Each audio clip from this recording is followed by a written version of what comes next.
Hi, I'm Will Bruin, and I was just recognized as a Seattle Sounders legend. Now I get to do voice reads for the Sounder at Heart podcast network. Here we go. Come on! Hey, O'Shan! Let's go! What a save by Fry! The Seattle Sounders have done it! MLS Cup winners! Here comes Rui Diaz through the middle to crown it for Seattle! And now they truly can start the celebrations. It's the Sounders MLS Cup. Nico Ladero leaves absolutely no doubt! The Sounders rule the region! Seattle Sounders is campeón! It's gone! They're gone! Finally! This feels fucking awesome. This is a tiny dog. Nice work on your little yacht thing. And Portland can't say shit. You know, what was the thought process in terms of who you decided to use and who you didn't? Ever since Sounder at Heart wrote a commentary that we didn't take Mailbag seriously.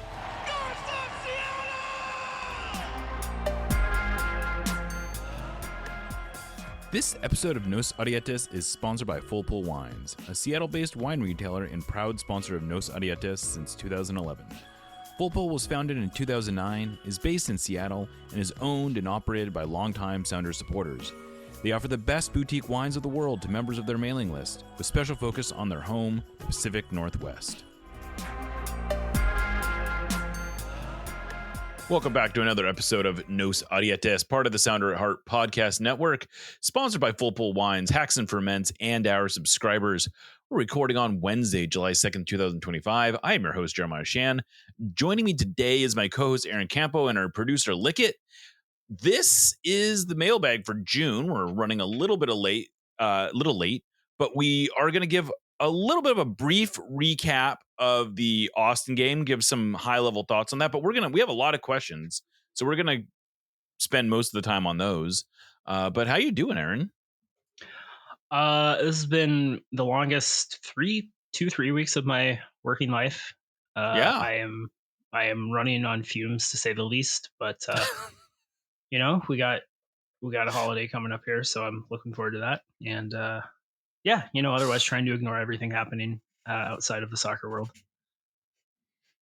Well, it's been, I'll tell you, not to get too into banter, but my kids are in summer vacation now, as the most of Seattle is, and they've each done a camp, and then we're going to have a couple weeks of lull, and then August is going to get crazy for us. So I'm trying to kind of enjoy this early part of summer, but this Austin game was I think a much needed result for the Sounders.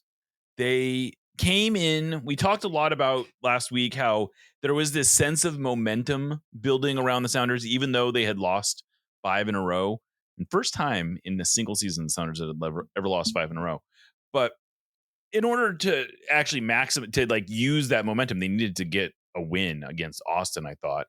And they did that. They were, I think, professional in the way they did it. They, the XG was relatively even. I think that's mostly a result of the game state, because the game, when the Sounders took the 2-0 lead relatively early in the second half, they had been pretty dominant. I thought they had controlled the game, and then the game started to open up a little bit in some ways, and I think most of the chances that Austin had came after the Sounders were already up 2-0. So I don't know. I thought they performed well. They did the things. They didn't blow their.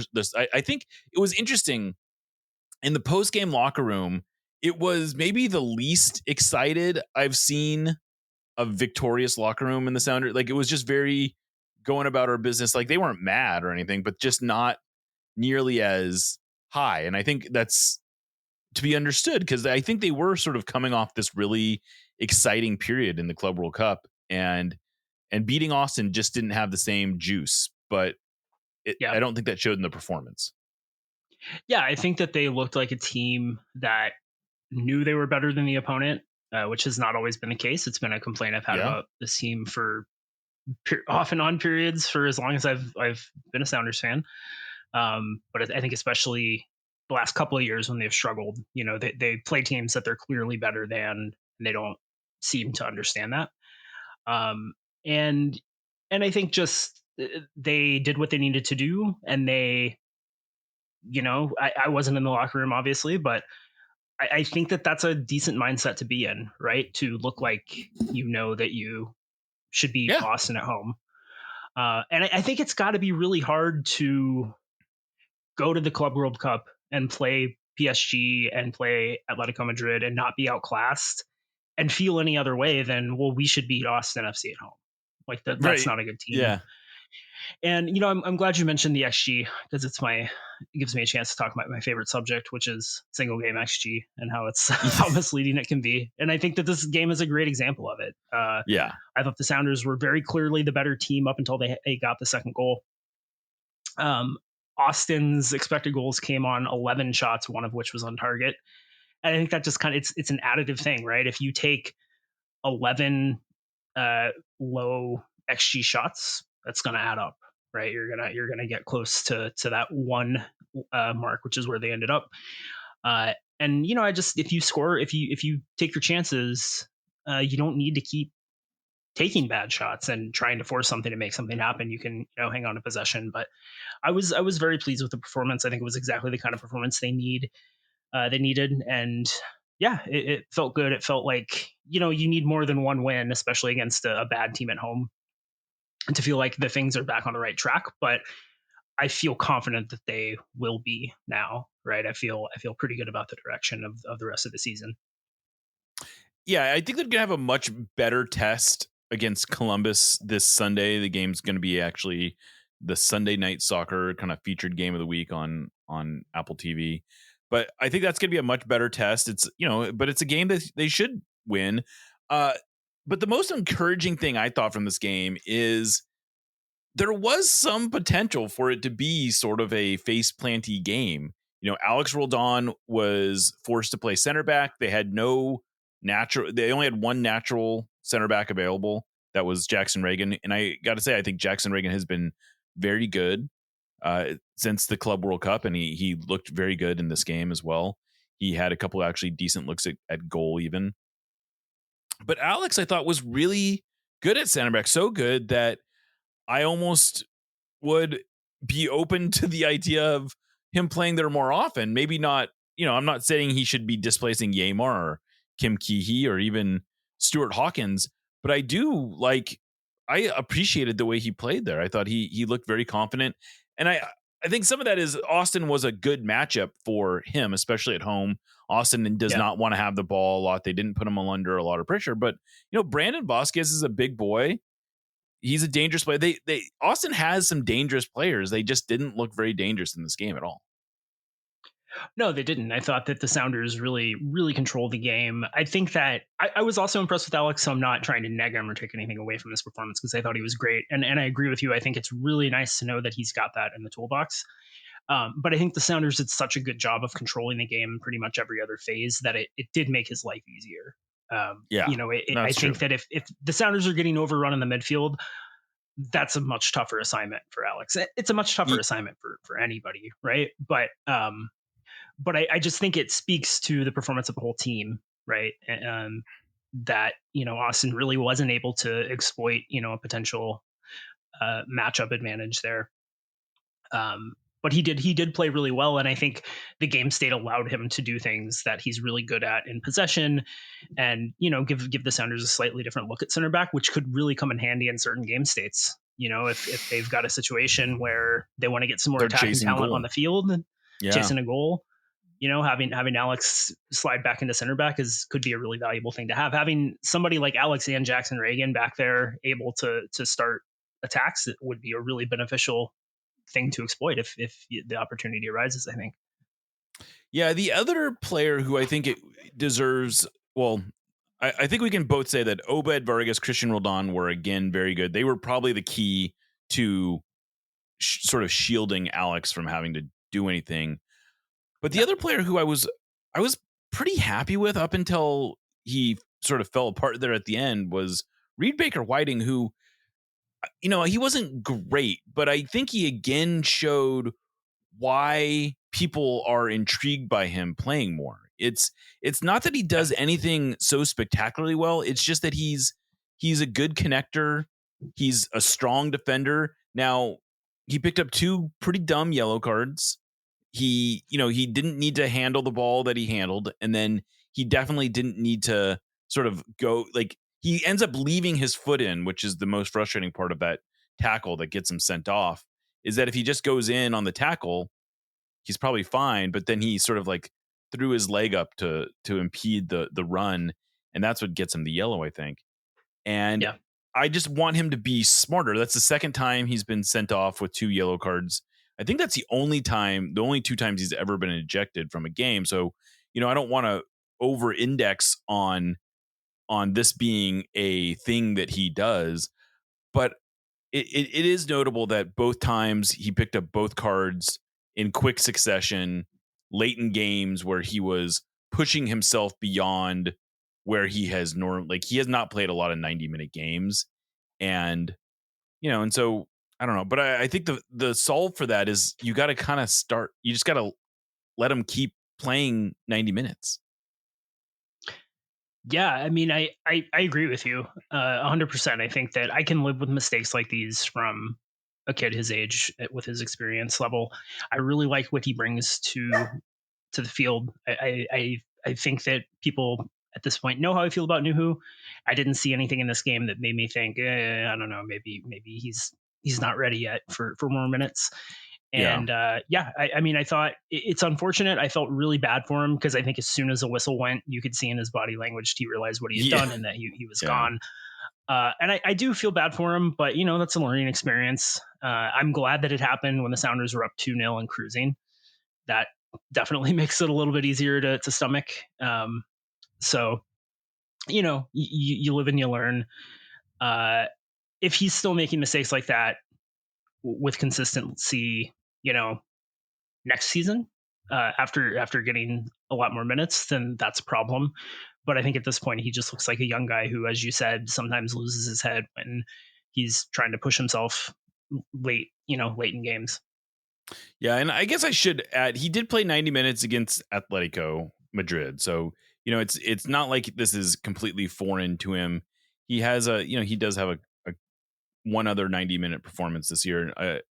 Interestingly, he played 90 minutes against Portland in the Open Cup. So he knows how to hold himself together sometimes. It's just that I think when he picks up one yellow, it can kind of snowball. But I like him as a player. I think I still saw more that I liked than I didn't like from him in this game. I'm willing to sort of live with the growing pains there. I do hope that there is a open competition at least between him and Nuhu going forward.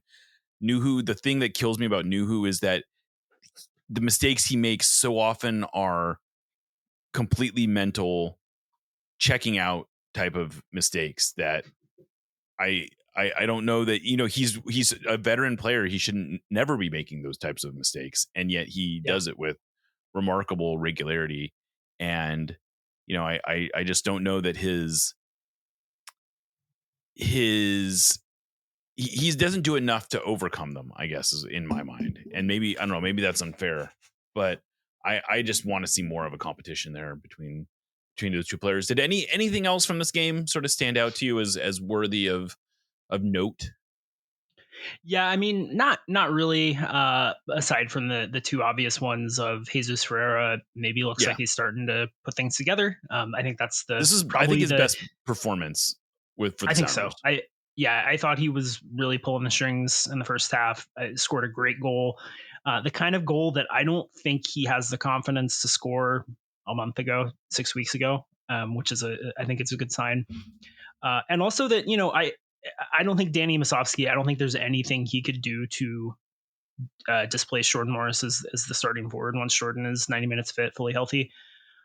But he's making it more interesting than I think you would expect it to be.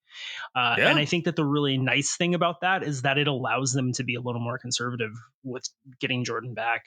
They can limit his minutes. They can, integrate him more quickly.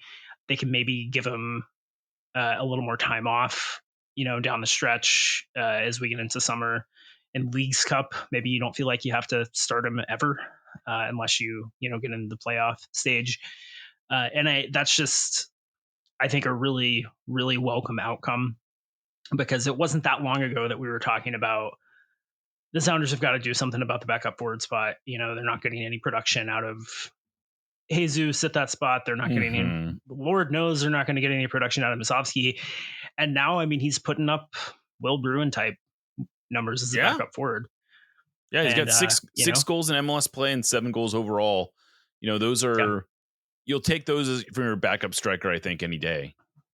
Absolutely. Yeah, absolutely. I mean, he's having, on a permanent basis, he's having, I think it's fair to say, a just without qualifier, a really good season. Yeah. And, that's, the Sounders have absolutely needed that this year with the absences they've had and just the general, struggle scoring outside of the forward spot. Yeah, no, I would totally agree with that. Well, why don't we take a little bit of a break? We'll come back. We'll tackle the questions. And yeah, you're listening to Nos Arietes. Thank you for listening to the Sounder at Heart Podcast Network, which now includes Nos Arietes, Lobbing Scorchers, and the Cooler Guild. We've been independent since August of 2023, but need your support to make sure it continues. Although this podcast is free, it's only made possible by your continued support. Memberships start as low as $25 a year, which not only helps make podcasts like this one happen, but also gets you access to everything we produce. If you're able to support us at higher levels, starting at $75 a year, you gain access to a host of other perks, most notably entry into our members-only Discord, where the smartest, funniest, and most engaged commenters share their thoughts and ideas. To find out more, just visit sounderatheart.com and click the subscribe button in the top right corner. Thanks for listening. Nos Arietes, admittedly, is not exactly known for our spicy takes, but that doesn't mean we want our food to be mild. Spice up your life with Hacks and Ferments. Handcrafted in Georgetown and made with the best local ingredients from across the Pacific Northwest, they specialize in unique small batch fermented hot sauces and vinegars.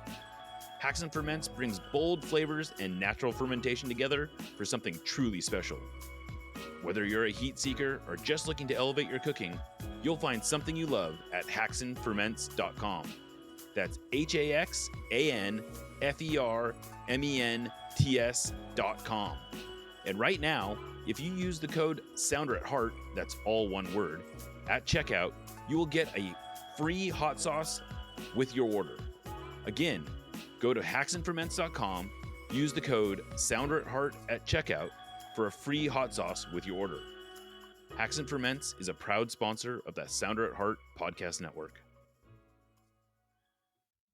Welcome back to Nos Arietes. So we got a bunch of questions, and I will start by once again stating that these questions come from our Discord. If you want to join the Discord, you can become a paid subscriber of Sounder at Heart at the supporter level or above. That's $75 a year. We oftentimes throw out discounts for those, so you can even find it for cheaper than that. But if you want to get in on this, I would urge you to become a subscriber. And I'll also add, you've probably noticed this over the last few months, we've been running a lot more ads in our main feed. And if you want to get a version of the podcast that has a lot fewer ads, you can become a subscriber at any level, and you'll get access to the unified feed that is just our core sponsors that the ads run for. So it will be less disruptive to your listening, to your precious ears. So wanted to pitch that to anyone. And you also help support this whole operation by becoming a paid subscriber. Yeah. You'll feel good about yourself. And anyway. What's the Nos Arietes without a full pull line ad, honestly? Exactly. It's just not the same. It's not the same. It's not the same. It isn't. No, there's very few people that have heard a Nos Arietes without a full pull wine in it. So it's true. Yeah. You want to start off here? Let's do it. First one is from Tired Yeti. I know it's excuse me. I know it's dangerous to speculate on someone else's opinion, especially when it's a coach. But what do you sense is the area that Brian wants and expects the team to improve the most in the latter half of the season? I actually think this one's pretty straightforward. Is he wants this team to be better offensively. I think he understands that as they're ahead of last year's pace. But what's funny is like for a long time they were pacing ahead of where they're scoring from last year. They've actually fallen behind last year's scoring pace. Now that's over the course of the whole season. They were much better from this point of the season forward last year in terms of scoring. So if they were to do that again, they would exceed it. But I think he just wants them to score again. I mean, score more. Like this team is, I think, more offensive minded and better. Like they passed the eye test to me better than they did last year. They've been missing, the fact that Jordan has been out so long and they're still finding ways to score goals is encouraging. But yeah, I think he wants this team to be scoring more goals. Simple as that. Yeah, I mean, it's tough to argue with that. It's what I would like to see them improve most in the second half of the season as well. There's just too much attacking talent on this team for them to be below average offensively. Yeah, I would agree with that. But they're showing positive signs in that area. Yeah. So this one's from Dudesby. He says, imagine a fictional scenario in which Lumen Field was converted into a massive time machine, and we all spun back a few seasons into the past. One of us accidentally steps on a butterfly, and the past takes on a new reality. The front office signs a DP striker instead of Pedro de la Vega as a DP winger to replace Rui Diaz when his contract is up. With a DP striker and a goal dangerous Morris on the wing, are the Sounders better in this reality? Maybe. I don't know. I mean, ringing endorsement. Maybe the striker gets hurt. Maybe the striker sucks. Maybe Jordan Morris is extremely pissed off about getting moved back to the wing after playing so well as a forward and just kind of phones it in. Who knows? I know people feel like the thing to fix the scoring on this team is getting a striker, and I don't agree with that at all, because I think the Sounders are getting plenty of goals from their strikers. They're not getting goals from anybody else. That's the problem. And I mean, Jordan Morris had a perfectly respectable number of goals last year. They've gotten a perfectly respectable number of goals from their forwards this year. And I think a lot of people say when they envision, well, we should just go sign a DP striker, they think, let's just go get a guy that's going to score 25 goals a season. Well, there aren't that many of those guys. Right. Like, it's just, and yes, there are guys that come in and are totally lights out in this league, set it on fire from the start. We have had a couple of them, and I think that in some ways maybe that's changed our perception of what we should expect from DP signings. But in my opinion, there's a reason that I've pretty consistently for the last few years thought that signing a goal dangerous winger was the best thing they could do to improve the offense. It's why I was excited about Ryan Kent after the first couple of games, right? Because he looked like he might be that guy. I think that the problem is not their strikers are not scoring enough goals. The problem is they're the only ones that score the goals. So maybe they're better. I don't know. Maybe that striker they signed is Kevin Dinky, and he, ends up becoming the player he became in that extra year in Belgium here, and is the best striker in the league. It's possible, but they also could have signed any other number of DP strikers that have signed in MLS since PDLV signed and have been bad or mediocre or underwhelming. So yeah, I guess if the argument is, would the Sounders be better if they were getting more production out of the DP spot that Pedro de la Vega is occupying? And I think the answer is yes. But yeah, of course, we're agnostic about what position that person would need to be playing. Like that person could be playing as a winger. I did think I actually dug into, unrelated to this question, I dug into some stats around their wide production this year, and they have gotten more wide player production from wide players this year than they did last year, although it's been mostly on the assist side. They got 10 goals and 5 assists from their primary wingers and fullbacks last year. They have 6 goals and 12 assists from those same players. So that's just for the purposes of this, I wasn't including Jordan Morris in last year's total. I wasn't including Jesus Ferreira in this year's total. So anyway, that's the primary. And so they've gotten more production, and that's mostly from the fullbacks. But yeah, they aren't getting a lot of goals from wingers right now. And that's the biggest problem. I mean, Pedro is on a per 90 basis is as productive as anyone. And they've got a bunch of players. We actually have a question later on sort of about this. And maybe maybe we should move that question up. But the problem is that they have a bunch of talented wingers who don't seem to be putting the ball in the net a lot. And I think that's probably more of the issue than it is anything to do with the number 9. Yeah, agree. Yep. But since I have the question here, so I'm going to go ahead and jump ahead to the section of this Q&A where we talk about this a little bit. But this is from the list, and he says, does Brian's coaching limit players' ability to be creative? And is Brian the one holding back players like Pedro and Kent? And then sort of a similar question. This is based on a story that Brian McKay wrote for Sounder at Heart.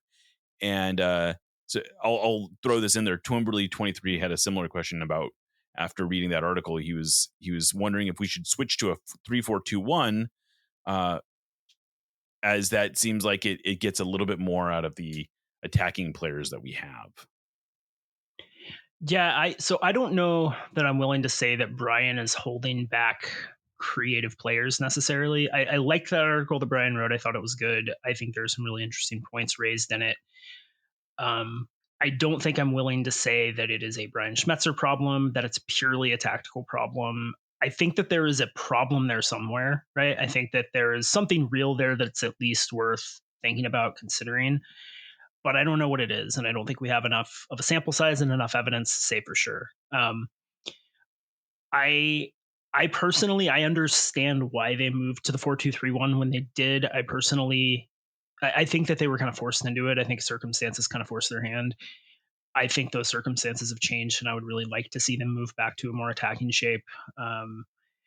And formations are agnostic, right? I think it's less about the formation specifically that they're playing and more about what they're doing tactically. And I think they were nominally in a 3 center back shape against Austin, right? But I think it still looked a lot more like they've been playing the last few months. So I would like to see them get back. I mean, it's kind of been the consistent thing is they build out with 3 in the back almost no matter who's on the field, and it's sort of the big difference is how they defend and sort of like the role they're asking the wing backs to play essentially. Like if they were playing truly with 3 in the back, you would probably have seen Kalani Kosa-Rienzi getting a little bit farther forward in the attack.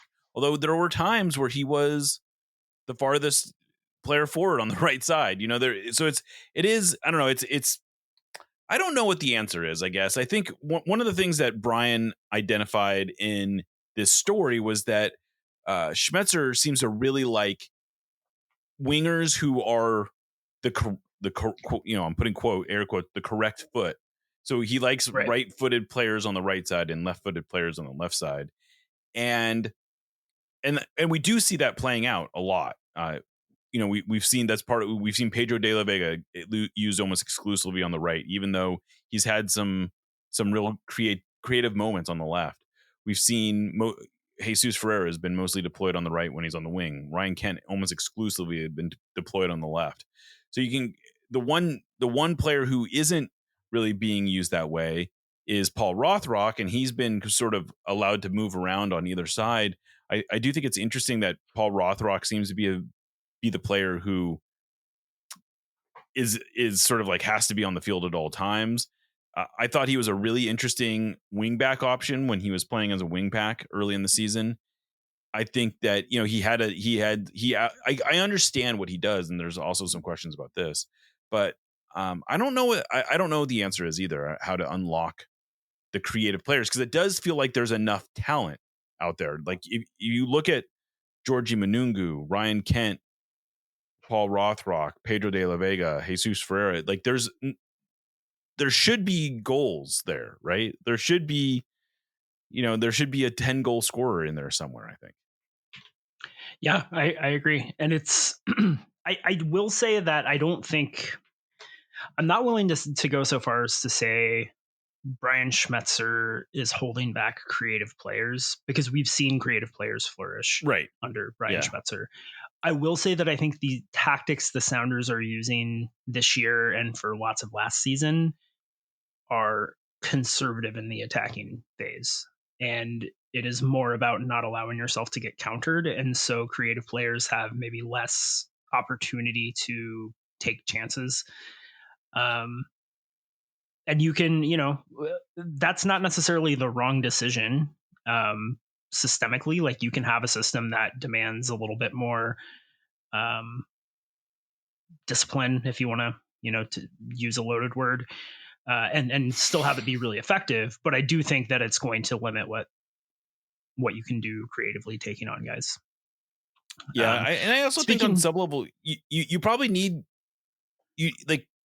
Albert Rusnak has still been very productive, but you probably need a little bit more from your other central. Like, there's a few positions, like as good as Obed and Christian have been, neither one of them have provided much scoring punch. And I don't know you need a ton of scoring punch from them, but these are like they've not gotten any offensive production off of set pieces. Last year they were able to do that with a bit more regularity. Yeah. So I don't know. There's a few areas for potential improvement. Yep, absolutely. Staying on the theme of the wing, this one's from Almost Cool. Why does Paul Rothrock start pretty much every game, including Club World Cup, but it's still hard for Schmetz to praise him in post-game press conferences, and his salary is so low compared to others? He's at $104K while Reed Baker-Whiting is at $130K. Does coach play him reluctantly and pay him less so he'll go somewhere else? Do you think other teams will be interested in him sooner than later? Well, so I'll just follow up with a few observations. One is Rothrock does in fact lead the team in matches played. He's I believe the only outfield player who has, I guess he's missed. No, he's played in every match so far this year. He is not so high up in the team table in terms of minutes played, but he's made 16 starts this year, which is tied for the third most on the team. So he's been, you're spot on. He has been a very consistent person in the lineup. I don't know that Paul, I don't know that I have clocked that. I feel like Paul gets a lot of praise from Brian in the post game. I'm not totally sure I'm feeling you on that one. I think Rothrock is probably in line for a raise. Is sure. I mean, his contract is up. This is his contract year. They had tried to work on a contract with him in the offseason. His agent came to the Sounders with a number they thought was too big, and they said, look, if he repeats what he did last year, we won't have any problem giving him that number, but he's going to have to repeat what he did last year in order to get a number like that.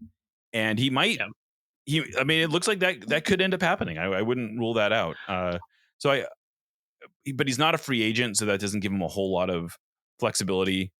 And I think where you see the difference between him and like a Reed Baker-Whiting is like that's negotiating power for you, right? Like Reed Baker-Whiting was a player who was sort of a hot shot up and coming prospect, and Paul Rothrock was just a player happy to be on a professional contract, and that's sort of what happens. And I that's one of the things I always feel bad about when these contract numbers come out, is that you start comparing players at the wrong end of the scale sometimes. Like it's like it's not like, let's not knock a guy for getting paid. Let's like we should Paul Rothrock should get paid more. And it's the salaries are not always a perfect reflection of a player's value to the team.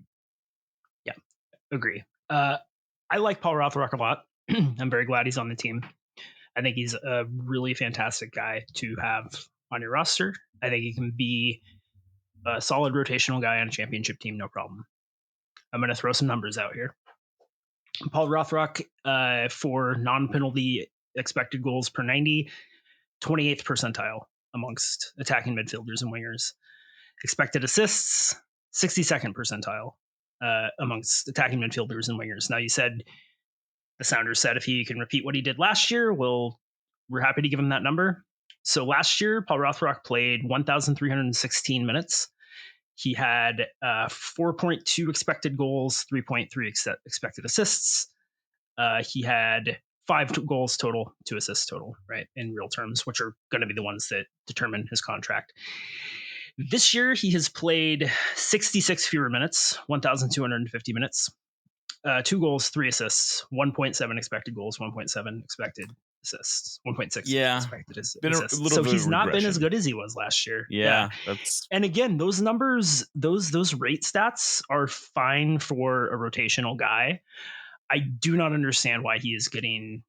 There's no performance-based reason for him to be getting more minutes than Pedro de la Vega or Georgie Munungu, right? Like, if anybody's got a case to say, hey, what do I got to do to get more minutes? It's Georgie. I think there's an opportunity cost to not giving Pedro those minutes, but I would still rather see Georgie getting more starts than Paul Rothrock. Again, I like him a lot as a player. I just think that there is an element of people like the way he plays. Yeah. And they see that as evidence of production and quality performances. And I agree that he's underpaid. I hope he gets paid. I hope he gets life-changing money because I think he's earned it.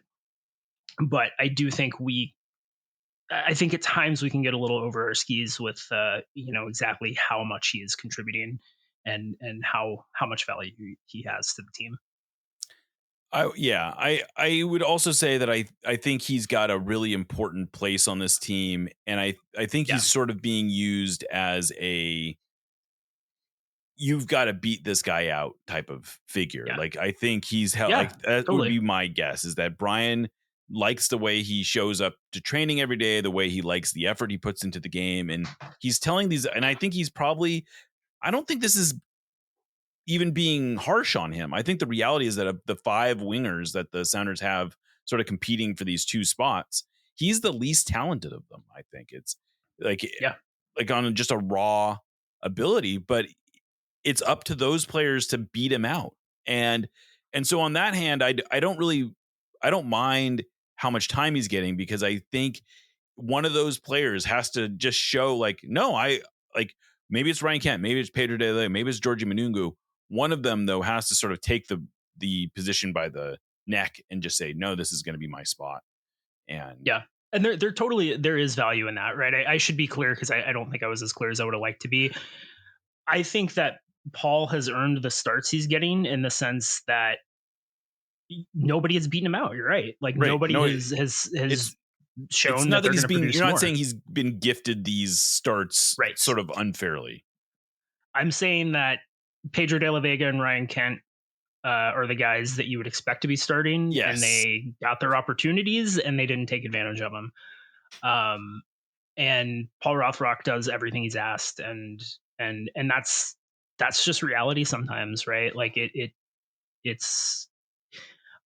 if I were the coach, would I be making these decisions? Maybe not, but I'm not the coach, and I don't know anything about locker rooms or player dynamics or man management, right? Like, I just know numbers on a spreadsheet. So, I mean, I think you're totally right. Like, there's absolutely value in having somebody who can act as sort of a role model of, like, this is what I expect from my players. And until you can either clearly outproduce this guy or give me more than he's giving me in other facets of the game, you're going to be on the bench. And I think that's totally valid.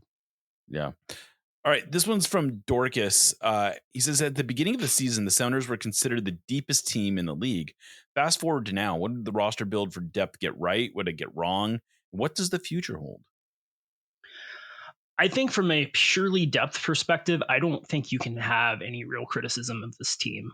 I think that the fact that they were able to do as well as they did in the Club World Cup, and then against Austin, missing their top 3 or 4 center backs, depending on how not their top 3 or 4, but at various stages missing 3 of their 4 top center backs. Yeah. And so I think it's really hard to question what they've got there. That they've been missing their DP striker effectively almost all of the year. Yeah. We just talked about the depth they have at winger. The problem is that they have 4 guys who are playing like depth players, I would say. You know, the midfield depth is maybe the weakest spot, but I mean, when Danny Leyva has been asked to play, he's been, I think, extremely good. Joao Paulo has situationally, I think, been really good. At outside back, Reed Baker Whiting, I think, has played well. Kosarenzi has played extremely well. He's really raised his stock this year. So I think Andrew Thomas has been pretty good. Like, there's just nowhere I can point to and say the depth is a problem here. Yeah. I would totally agree with that. I would say the one thing, if there's been a criticism that was fair, I think people pointed this out. I don't know if this is a surprise, but I think the top end talent is still not up to, does not feel championship level right now. And that might just be how it is. Like, that's just, the team is not spending the big money that they need to have the real game changers at the top end of the league. And that said, the teams that are going to be the best in the league are going to have their best players healthy and available the most of the time. And so maybe if the Sounders end up, if they stay healthy, relatively healthy for the rest of the year, maybe that won't even be maybe this will be exactly the team we thought they were, and I think that's sort of that's the challenge, right? Is that you don't really know. Like, right now, I think we were basically right about the depth of this team. I think it's been tested more than we would have hoped. And I think that's really been the challenge, is just that, if you had told me that Jordan was going to miss 75% of the season up to now, and that they would still be fifth in the league and, not be like they're still able to score goals with some regularity, I think I would have taken that. The Paul Arriola was going to get hurt as early as he did. Yeah, exactly. I mean, that so they'd be missing Yamar and Reagan and Kihi. Right. Yeah. Hawkins. I mean, yeah. So the injuries have taken their toll this year. I think that's what we learned, really. I do think it's not that I don't have criticisms of the team and their performance, because I do. I mean, that's why we're here, right? But I do think when you consider what they've had to deal with injury-wise this season, the fact that they are where they are, because they had to deal with arguably less injury-wise last season up to this point, and they were much, much worse. So, I think that's a testament to the depth. Yeah. Next one is. I just wanted to just add one more thing as far as what the future holds. I think, and I guess if there was something we were wrong about, maybe we were overly rosy about how good we thought Ferreira would be. But given, again, it was like, if we accept that the Sounders had budget constraints, I don't know how much. I think they did well with what they had. But anyway, go ahead. Sorry. Yeah. No, I'm with you. I will also say, the question about whether or not to bring Rusnak back seems kind of silly to me now. Highest paid player on the team, and I think a clear bargain. I think if he was making the sort of elite DP level salary, he'd be worth the money. It's not my money, so easier for me to say. But yeah. Anyway, next one, and actually we'll just ask these two as a package deal. First one is from Spaceman Spliff. Do we have more points this year with Nuhu and John Bell playing as they have, or would we have a better record with John Bell as left back / left center back and a 500k CB like Nathan? What do you think we gain or lose by moving on from Nuhu? And the next one is a little more blunt. This one's from, I believe it's AD Simone 206. It might be Ada Simone. Sorry if one of those is right. I hope. If I got both of them right, I'm really sorry. Is it time to move on from Nuhu this offseason? So I think the easier of these questions is if we had basically, if you could swap Nuhu for Nathan. I don't know how the Sounders would be really any better off. Maybe he would have played one more game, but like I don't. Right. I don't know that having an extra center back, a 500k center back, would be raising the Sounders ceiling right now. Like, I still that player presumably would not be a starter over Yamar or Reagan. I suppose if you could wave a magic wand and say you could have a better starting player than Yamar, sure. Like I guess a Yamar who has his defensive chops and is maybe a little bit better of a passer, sure, I'll take that. But I don't think you're going to guarantee that for $500K. But the more pressing issue is it time to move on from Nuhu? And I think the issue with Nuhu is and was and always has been is, can you move him and get any kind of value, like what you feel like is fair value for him? And I think I probably would have said this before. I'll say it again. If you can get anything, if you feel like you can get fair value for Nuhu, I think you can afford to move on. Like, I'm more ready to move on. I'll take it back. I'm more ready to move on from him now than I think I have been previously. Yeah. I'm assuming that the contract details that FBref has is wrong because it says his deal's up this year.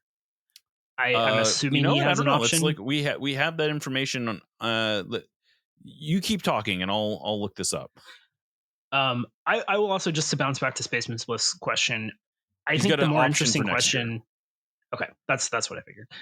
I think the more interesting question, rather than a 500K center back, is a 500K left back. Like, you can get a pretty decent MLS left back for that money, and you don't necessarily feel like you have to play them over Reed Baker Whiting if he earns that spot. And I think the answer is closer to yes than it is for Nathan, a center back like Nathan, for sure. And yeah, I mean, I'm a little more ready than you to move on. I don't think that's any real big surprise. I don't know if it's like, I'm certainly not ready to buy him out, right? Or anything of that nature. But I don't know what I would consider to be fair value to get that cap space back at this point. Like, it's much different than it was 2 years ago. I know that. It's probably more than like a super draft pick, I guess, but it's probably not that much allocation money. Yeah. I don't know what, I don't even know what I'm not sure what I would feel like is fair value for him. Like, if you get $500,000 in GAM for Nuhu, would you? I mean, I would snatch your hand off for 500,000. Absolutely. Fair enough. I think it's like, let's say they do go back to the 3-4-2-1 and they commit to that, and that's their plan going forward, right? And they make changes to the roster to support it going into next year. Then it's a different thing, because if he is going to be a center back and he's not going to be involved in the attack and he's mostly going to be tasked with doing one-on-one defending, I think he's a lot more valuable, and I think he's a nice player to have on the roster. But if he's going to be expected to get forward, if he's going to be expected to do a little more situational type defending, to me it's not quite salary dump territory yet, but okay, closer than I would have expected to a year or two ago, I think. Yeah. All right. This is from Matty B, or Matt B, sorry. Danny Musovski has elite stats this year, which you've actually done a good job of illustrating. He has scored most times he started, and he has done so in all the ways that we would have needed, by providing a pesky target in the box and relentlessly finding ways to pull the trigger. His scoring streak only ended when he didn't start. Oh, and he's been pretty healthy. What more could he do to prove he should be a locked-in starter? Run over Jordan Morris with a car, I think is the. Yeah, I think it is kind of tough, because it's like, in a way, it's like, what else could the guy do than what he's been doing? Yeah, but I just think fundamentally Jordan is just it's not.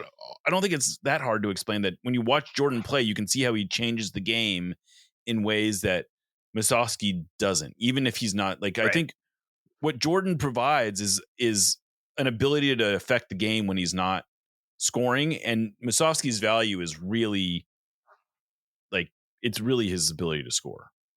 Yeah, he is a poacher's poacher, classic center forward type of player. Although he's not really a classic center forward, because he's not necessarily the best in the air. He's not super great at hold up play.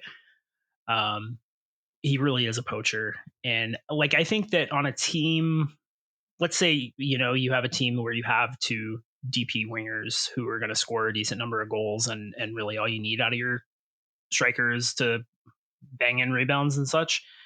I think he's a great starting 9, but I think for a team like the Sounders, who just aren't getting that kind of contribution from their wingers and aren't really set up to depend on them, Brian Schmetzer likes a striker. He likes a striker that's the center of the offense, that's the centerpiece of the offense, and I think it's just kind of always going to be that way. Not the centerpiece, I guess, because it was Nico's team for so long, but Nico's team was at its best when they had, an elite striker. So yeah, I think on a lot of other teams, he's a perfectly great starting option, but I think for the Sounders, they just really need Jordan. Yeah, I think kind of with the team that is not, if you had a bunch of offensive powerhouses surrounding Danny Musovsky, I think you can get away with a player who his only job is to put the ball in the net. But the Sounders do need their center forward just to do more than Musovsky mostly does. Now, that's not to take I don't think he's a bad player. I don't think he's the elite number 9 that you sort of need. And I think Jordan at least has the potential to be that. Like when Jordan is scoring, he's doing a lot to help your team, I think, because he does all this other stuff. Yeah. That Danny Musovsky is in some ways like a not poor man's, but like middle class man's Eddie Johnson. Like he is going to score goals. But those Sounders teams where EJ was scoring a lot of goals, I don't think he was the best, the best attacking player on the team by any stretch. Right. He did. But next one from Ken W. Which is the more likely scenario? KKR earns the right back position and displaces Alex, or Reed Baker Whiting takes the, I don't know why I did one acronym and one say the name out, but or RBW takes the left back position from Nuhu. I mean, I think RBW is Reed Baker Whiting is the more likely player to supplant one of the 2 starting fullbacks. And part of that is just what we've talked about today. I just think that Reed's upside is high enough that I think that they might overlook some of the game-to-game performances that keep Nuhu in the starting role right now. Whereas I think the bar that Kalani has to clear to just totally supplant Alex Roldan is just higher, because Alex is a very competent player. Like I think in some ways that's what's frustrating about him, is that he's just really, really competent. Like he's not an elite. He's not an elite right back. Like he's not going to score you a bunch of goals. He's not going to dish out a ton of assists, but he's going to do everything you ask him to do really competently. And I think Kalani does some flashy stuff really well. I really like him. I would be very comfortable with him as my starting right back, but realistically, I don't think Brian is. I would be shocked if we get to an extended period of the season where Kalani is just starting week after week over a healthy Alex, unless Alex just regresses. Yeah, Alex has been sneaky good this season. Like he hasn't been flashy. He hasn't been putting up the kind of attacking numbers that maybe we've seen in the past. But the part of the issue last year was that he was not contributing in either direction. He was having some rough defensive games. I think he's been really, really beyond solid defensively this year. And I think that the Sounders just have depended less on their fullbacks in the attack this year, which is good. So some of those weaknesses that we saw last year, haven't really been an issue. So I think I agree. In other words, I think it's going to be really hard for Alex to lose his starting spot. All right. This one is from South Sounder. What have the Sounders done thus far with the $650K in 2025 GAM they received from Colorado in the Atencio trade?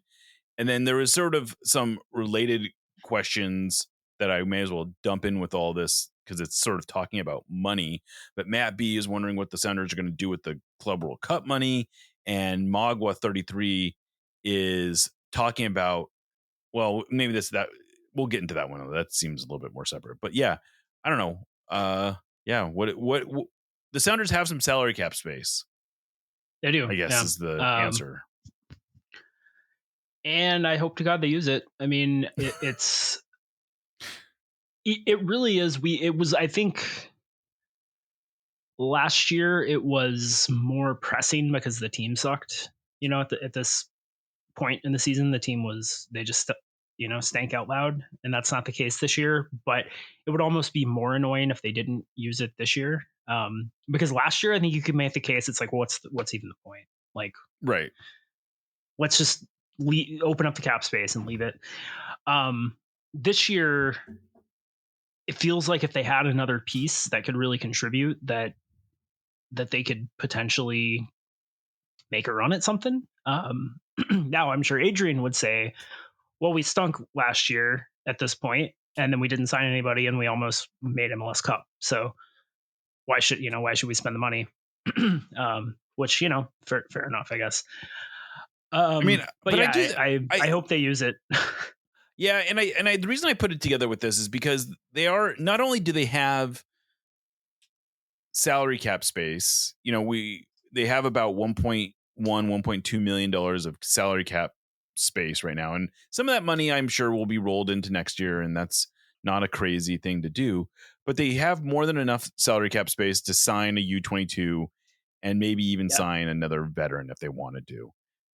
But really what they have is we know they have cash. Like, they just got $9.5 million from the Club World Cup. And I'm sure Adrian will say, well, we got to invest it. We've been losing all this money in other places. We got to invest it in the academy, or we got to invest it in these other things. But you know what? Like, fans don't want to hear that. And I don't blame fans for not wanting to hear it. And I'm tired of hearing it too. They should go into this window with a real transfer budget. And the fact that I keep hearing that they don't have much of a transfer budget is driving me crazy. I don't understand. Like, if they're not going to go out and spend at least $3 to $5 million on a U23, I guess that would be the argument for not signing someone, is that you just don't have a budget for it. And I don't think there's but I don't think you can come up with a good justification for not having a budget, knowing that they just got this windfall of money, frankly. Like, a lot of it isn't going to the players. We know that, $1 million of that 9.5 is going to the players. So where's the rest of the money going? And I think I would hope the Sounders are going to answer that question at some point, because it's going to be a really frustrating. I just don't see how they're going to be able to look us in the face and say, like, yeah, we had this windfall of money. We didn't have any transfer budget. Like, insanity. Like, and I hope that's not what happens. But that would be really, so the answer, I guess, to Matt's question is we don't know. We don't know what's going on with the Club World Cup money, and the Sounders don't technically have to tell us, I guess, which is also they have to tell MLS, I'm sure, but they, it's. And look, if the answer is, look, we really need this money to plug holes elsewhere, show us. Right. Because I'm sure they did lose a bunch of money during COVID. They also made a ton of money leading up to COVID. Yeah, so did everybody. They took out a bunch of money in loans that they never have to pay back from the government, which I'm fine with. I don't think that's, a horrible thing to have done by any stretch. But yeah, I just you can't just keep. I guess what I'm getting at, what I believe, is that I don't think they want to spend money. I just think it's that simple. I don't think they want to spend money on players unless they feel like they absolutely have to. Right. They don't see a need to do it.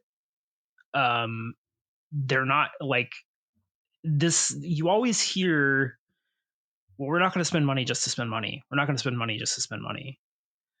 And that to me is, I do not want to spend money. That's what that says to me.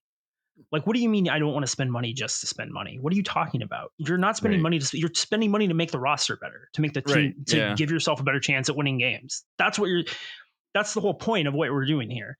It is not to limp into the postseason and hopefully make a run because you have a coach who's it's MLS and that once in a lifetime. Yeah. That's not, you're selling an entertainment product with a season that lasts 13 months of the year. Like, give people a reason to give a shit, to go to the games, to care, to get invested in April or whatever. Like, yeah, it's maddening. It's maddening. And when you've got teams regularly setting new transfer records, I think something like $60 million in total transfer spending in the last couple of windows. Yeah, it's a lot of money. And of course, you can look at who we just played. The Sounders just look. You can look across at Austin, and I'm sure they do. And they say, look, they spent $10 million on Brandon Vasquez, and they spent $10 million on this winger who looked like garbage against the Sounders, whose name I can't even remember right now. And then he spent $12 million on this Albanian striker who wasn't even on the field for him. And look at where that's gotten them. They've got 15 goals this year. Okay, so don't spend the money dumbly. Like, have more faith in your spend the money on good players. Yeah, have more faith in your scouting department. I'm not asking them to spend $15 million. Right. I'm asking them to spend 2 or 3. Yeah. Right. Like, that is what I'm asking for. And it's not asking too much for a football club in the year 2025 and MLS in 2025 that just got a potentially once in every couple of decades financial windfall to spend some of that money on the team. Yeah. Yeah. It's not asking too much. I'm sorry. I don't. And if that is too much of a financial burden, if it is not a preference, right? If it is not a philosophy of the business that you have, but it is an actual existential threat to spend $3 million on a transfer fee, then you got to find either hit the mega millions or find some new investment, because that is not asking too much. Yeah. Well, I think I want to take one more break because this is a long segment. So we're going to take one more break. We'll come back and we'll finish this up. You're listening to Nos Audietis.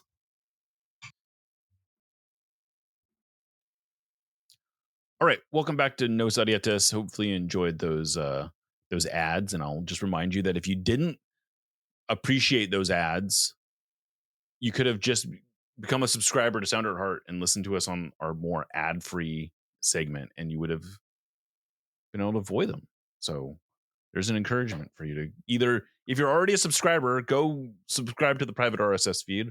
Otherwise, anyway, thanks for subscribe to the private RSS feed, but keep playing the episodes with the ads with the volume turned off. Like, just put them on when you're at work or something. Yeah, exactly.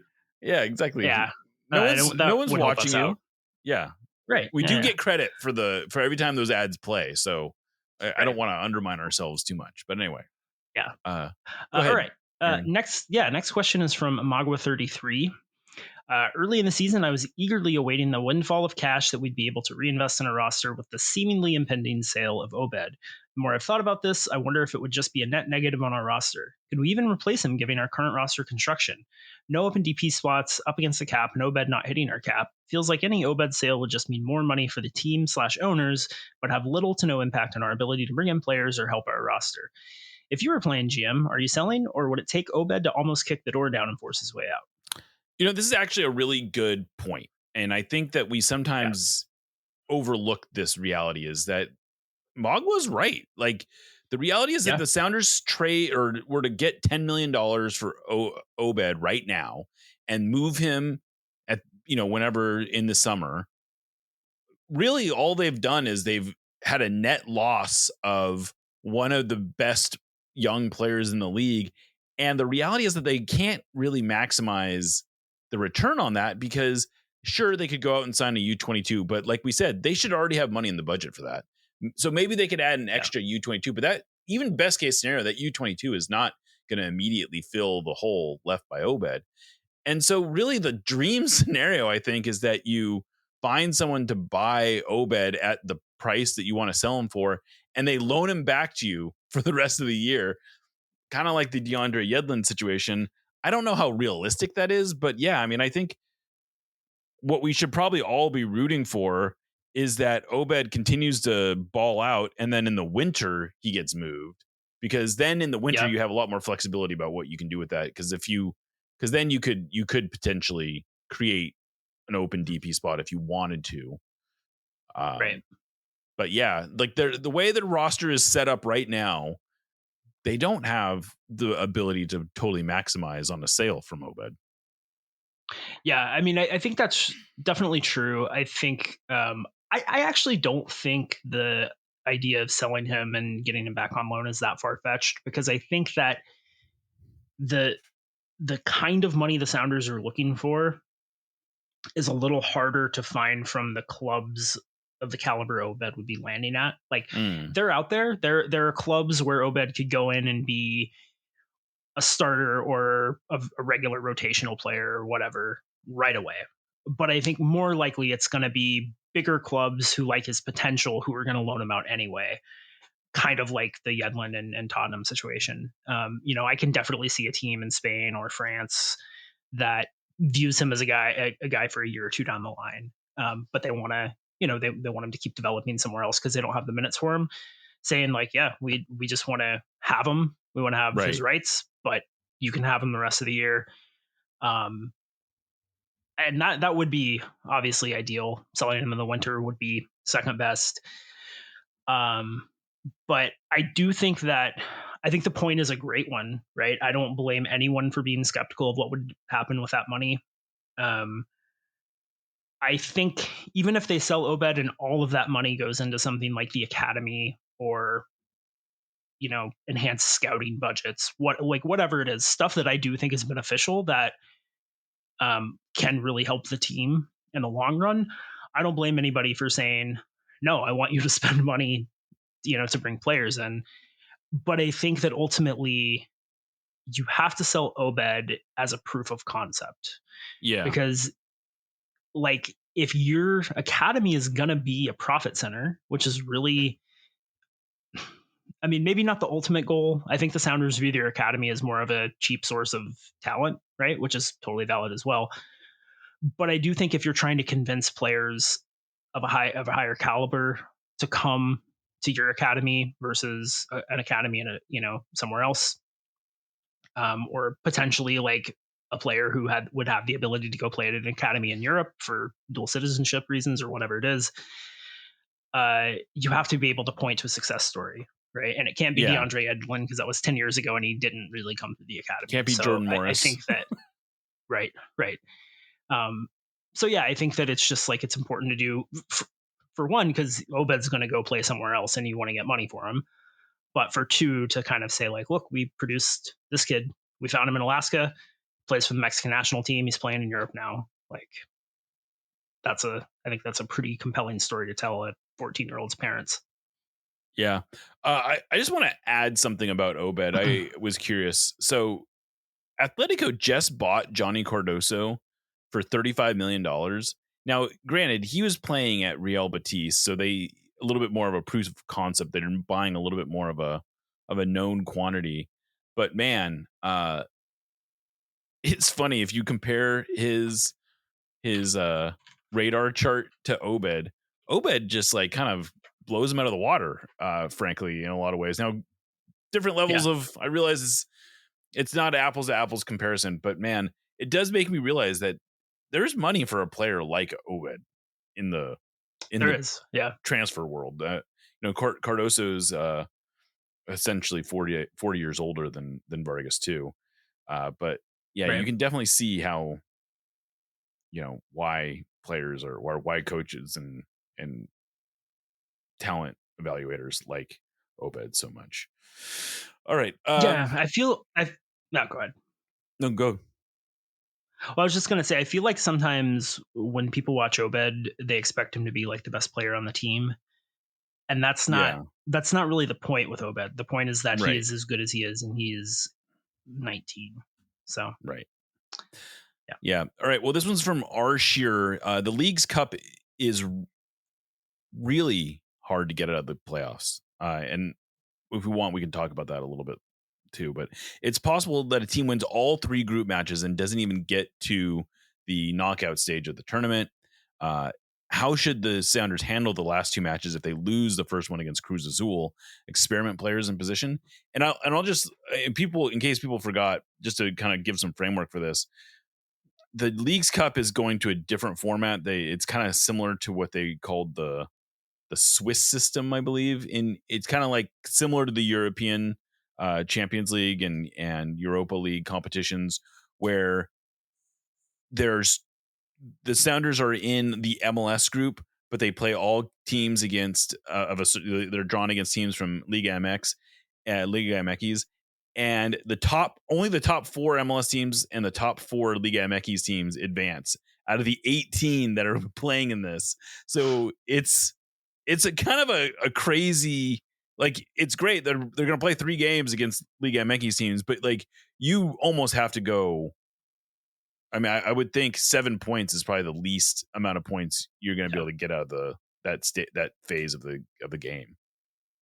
Yeah, I like the system, but it's very funny to whittle that big of a group of teams down to that small of a group of teams. Like, I think Yes. it's I think more like at least half and ideally more of the team should probably get through in a system like this. Yeah, but, whatever. I don't care if the Sounders make it to the playoffs in Leagues Cup. In fact, I would rather they didn't. I hate the Leagues Cup. I resent having to pay attention to it. I'm sure if they make a run, I'll have fun with it, but I don't. Two of these international club competitions, three of them in one season it's too damn much, man. There's just a limit to how much I can care about this stuff, and this is the least prestigious of them. So it's great that they can qualify for Champions League through it. So if they get to if they can win a final and get in the Champions League, that's wonderful. But I want them to play the Defiance against Cruz Azul and the Academy against the other 2 teams, as far as I'm concerned. So, well, I don't mind them playing. I think it makes sense to use your starters against Cruz Azul just because there's a bye that first week in the they have basically 2 weeks. There's a 2-week period, or there's a bye in between the league game, right? So there's like a stretch of games where they're able to actually focus on playing in Leagues Cup. And honestly, even if they win that first game, I still think you probably rotate heavily. Like, I think this is an Andrew Thomas tournament. Yep. Straight up. I think like I think you try a lot of stuff in the Leagues Cup. There's no reason at all that you should be, especially given the group they're in where, Cruz Azul looks like they'll be really good. I just think rotate is the answer. I totally agree. Yep. Agree. This one's from Toxic Ribbit. Which of the Sounders gained most from Club World Cup playing time? Who seems ready to turn up the heat in the second half of the season? Whatever happened about talks to change to a fall, winter, spring season? Is that a thing now? A few questions. Quite a few questions there. Well, let's I'll rapid fire the first one. There's still talks about changing the schedule. We don't know when that's going to happen, but it's not happening right now. They basically tabled that. As far as the crux of your question is who really won more playing time, I think, in Club World Cup. I don't know. I really thought, I thought Reed was going to come out of this as the player who had the most upside, frankly, because I thought because this was a huge opportunity to start against Austin. And I think maybe he wasted some of that goodwill. Like there was I think a chance that he could, if he had not gotten kicked out of this game, I think there was a decent chance he would have started against Columbus. And then, you kind of see where it goes from there. Right. But I don't know that anyone who wasn't already a bang on starter did a whole lot to win, like to change their trajectory. Yeah, I would tend to agree. I do think it was more about the depth guys stepping up. Yeah. All right. This is from Kai Fei. Between Rothrock, Pedro, Jesus, Kent, Georgie, we seem to have too many wingers. Are any of them likely to get transferred this summer window? I would disagree that we have too many wingers. Actually, I think we have a good amount. I think it's. I like our depth there. And the only way I can see any of them going in the summer is, I don't know. Someone makes a Godfather offer for Rothrock maybe and says, hey, we know this guy's contract is expiring, and we want to build, want him to be a key player for us. I don't know. I mean, I could see, I think of those 5, I think Pedro is probably the one who is most movable. And I could see it happening. I don't think the Sounders, contrary to, I think, popular belief, I don't think the Sounders are itching to get out of Pedro's contract. I think they would be willing to listen to offers, but I kind of think they still like his upside. I don't know that he's quite as buried as the perception seems to be. And if he can get going, good for him. So I don't know. I think if they got of those 5, I think Pedro is maybe the one that's most likely to leave. But I agree with you. I don't think it's that they have too many. I think they have too much talent and not enough production out of that group. Yeah, I think if 2 of those guys were producing at the level you would expect them to, like if Pedro and or Kent and or Jesus were performing at and Jesus is getting there, frankly, then you'd feel great. Like that's the perfect situation, right? You've got 1A, 1B, and then clear depth guys, and then you've got a guy who could probably be a starter on a lot of teams. Perfect situation. It does get interesting next year, though, when you have Arriola coming back, because I would think that, it does get crowded, I guess, is what I'll say. It starts to get pretty crowded if you have Paul in there, too. Yeah, I mean, I can see a world where Paul goes and gets his payday somewhere else. And it's the best thing for all parties. Like I can see them saying, we just don't have, space for you, I guess. But I could also see them trying to move Kent or Georgie or something. So, yeah. Next one is from Danicus. Most of the top of the roster have guaranteed contracts through 2027, with the Sounders seeming to continually have salary budget restrictions. How much of that could potentially be caused by not staggering these contracts out a bit more? It doesn't feel wise to have Jordan, Pedro, Christian, Arriola, and Ferreira all have their contracts up in 2027. I don't know that is a huge concern for me. It's 2 years out. There's plenty of room to fiddle around with those. I suppose, I don't know that Christian is going to run his contract up to the very end. I don't know that Jordan is. And even if they were all to sort of run out at the same time, I suppose you could just do a hard reboot. I don't think I really have a huge concern about that. Yeah. I think there's a genuine possibility that Jordan restructures his deal after this season.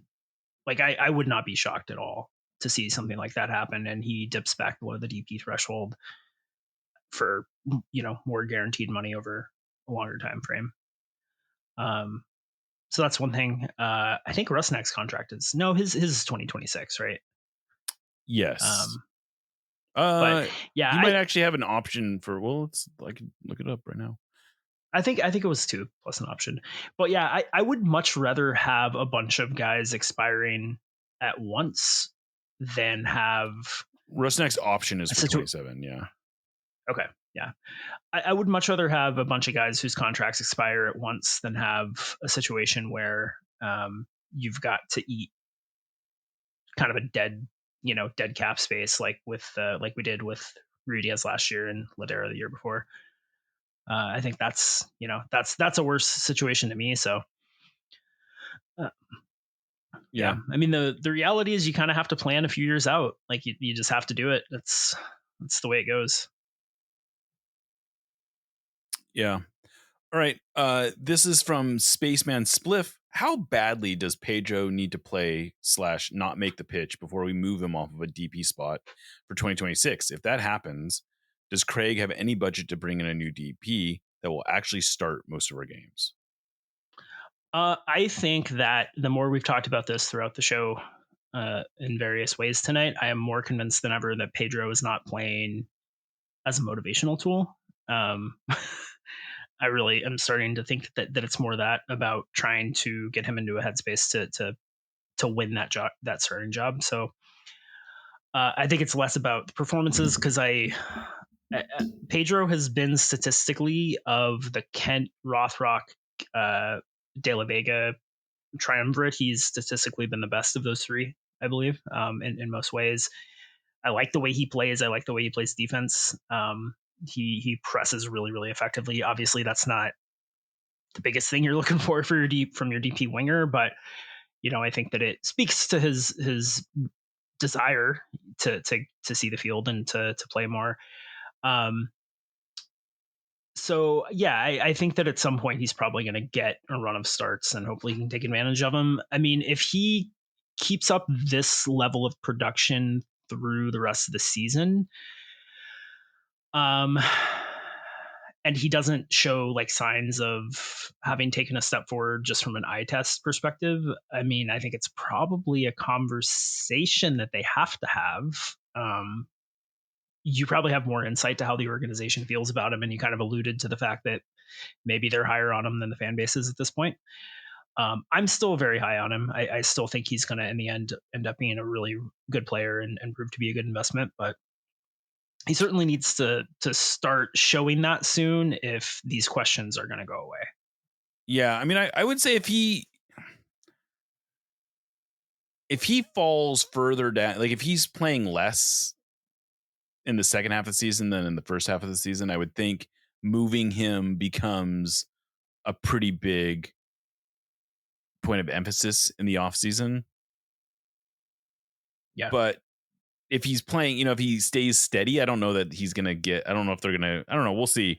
I think there's an idea, like maybe a belief among people that they can keep him without him being a DP. And I'm not saying that's what Spaceman Spliff is suggesting, but as far as I know, if he's back next year, he's going to be a DP. It might change in 2027. Like there might be a way to not make him a DP in 2027, but he's going to be a DP if he's back next year, as far as I know.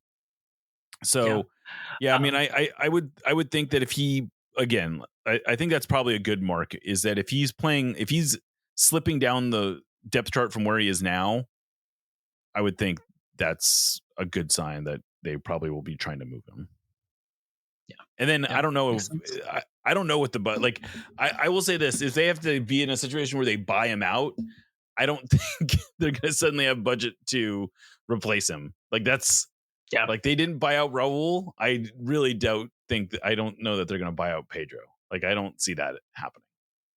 Yeah. I mean, it's really hard for me to envision a scenario where they can't get back at least enough to cover the prorated portion of his transfer fee. Right. Yeah, I would agree with that.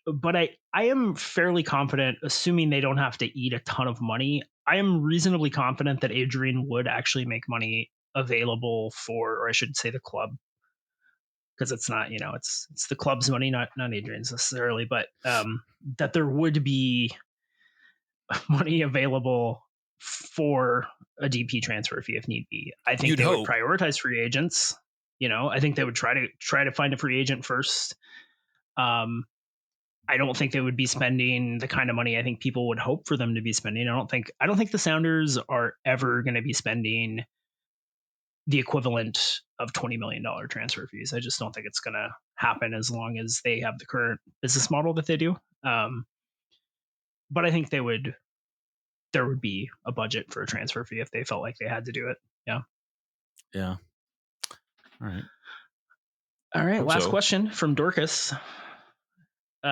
Way back in the day, wow, great timing. It's almost like you planned this. Way back in the day, Joe Roth and Adrian said they were never going to take money out of the Sounders, but they weren't going to put it in either. They wanted the budget in the black. I say this because my question is how have cost deficits, MLS decisions / rules, even COVID-19 affected the Sounders financially? The team was once one of the huge revenue drivers for the league and now is much lower than it was, minus the fact of big money teams joining since the earlier days. Yeah, so the Sounders are still one of the higher revenue teams. Not the highest, but I believe they're still in the top third in terms of revenue. They, I believe, are the highest revenue team among the teams who aren't the primary tenants or don't control their own facility. So the Sounders still make a fair amount of have a fair amount of revenue, but they also have some of the highest costs in the league. I know renting, just to open up Lumen Field costs like $500,000 a game. So their rent on Lumen Field is, call it $10 million a year, which is a pretty big hole to start from, especially when some of these teams are probably spending half of that. So I do think that the cost of running an MLS business is going up and has gone up a lot from those early days. I still don't think Adrian is taking money out of the Sounders. I don't think he's just lining his pockets.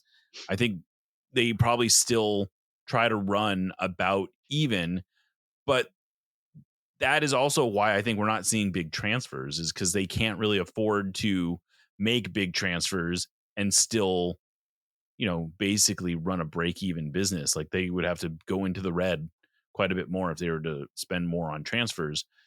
So I do think those are things that are those are the realities. But I don't know I don't know how much sympathy I have either for that situation. Like, being a professional sports team owner is not supposed to be a money-making operation on a year-over-year basis. That's just not. Yeah. That's not why you get into the business. If you want a cash positive business, there's a lot of businesses out there that you can get into. You're making a long-term investment here. And if you're going to make a long-term investment, sometimes you got to go in the red sometimes on a year-to-year basis. And I'm not trying to be out here spending someone else's money, but I do think it's actually important and worthwhile for the Sounders to run a sustainable operation, but they have to they still can't just not be a professional sports team. And then they're not. I mean, whatever. They're still it's not like they're running nickel and diming everything, but I do think that the league has changed a lot, and there's a lot of really rich owners who are willing to take losses. And I don't know I don't think the Sounders are among that group right now. And that's leading to some disparities in the way that teams run their businesses. And I think too, I'm glad you made the distinction between running a sustainable business and running a business that has at the very least a balanced budget every year, running in the black every year, right? Because look at the equity the current ownership has in the team versus when they bought into the team. It is worth 10, 20 times as much as it was. Yeah, they bought it for $30 million, and they're worth about $800 million right now. So much more than 10, 20 times as much. Yeah, it's closer to 30. It's closer to 30 times their initial investment. And if I have, 30 times as much equity in my house as I paid for it, right? And I use some of that equity to make upgrades to the house, that's not financially irresponsible. Right. That's a thing people do all the time, and it ends up a lot of the time benefiting them in the long run because it makes the house worth even more. Right. Yeah, I do think that the conflating we never want to run losses with we want to run a sustainable business is it's a neat little rhetorical trick. Because an MLS team that never spends money on transfers is not a sustainable business. It's not. It's going to get passed up pretty quickly. So. Yep. Well, we've gone a little long. We're closing in on an hour and a half, so we're probably a good place to call this a segment. But thank you so much for everyone submitting those questions. We'll try to be a little bit more prompt when we do these. But so, we'll probably be 3 weeks away. We'll do another one in July. With all that said, thank you to everyone. If you want to get in on this action, please consider becoming a subscriber at the supporter level or above. You'll get access to their Discord. I'm sure you've heard all about it, but it's good times. Thank you to our sponsors, Full Pool Wines, Hacks and Ferments, and thanks, Aaron. Thank you, Lickett. I'm Jeremiah Shan. This is No Sadietis, and remember, you'll never yacht alone.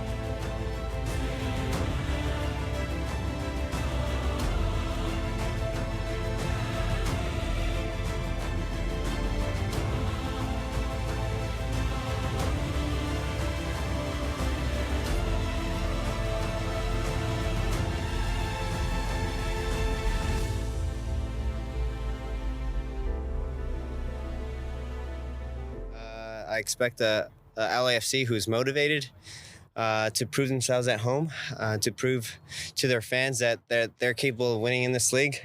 And it's up to us to really brew in the party.